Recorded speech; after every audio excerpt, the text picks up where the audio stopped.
Сәлем достар, бүгін сіздермен құймақтың рецептісімен бөлісетін боламын. Менімен бірге болыңыздар.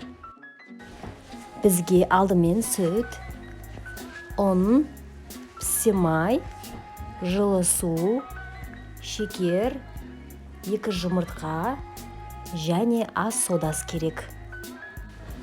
Барлық қоспаларын рет-ретімен қосып араластырамыз.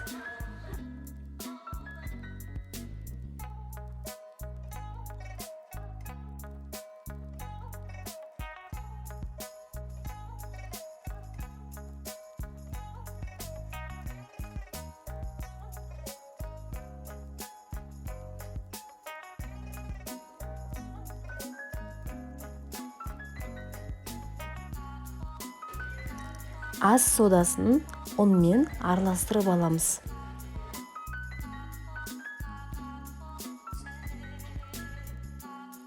Қажет болып жатса және ұн қосамыз.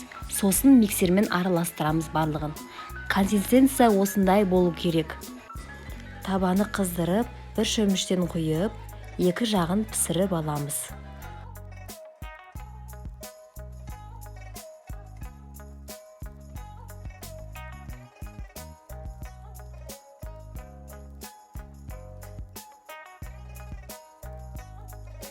Міне бізде құймақтар осындай дәмді, әдемі, жұмсақ болып шығады.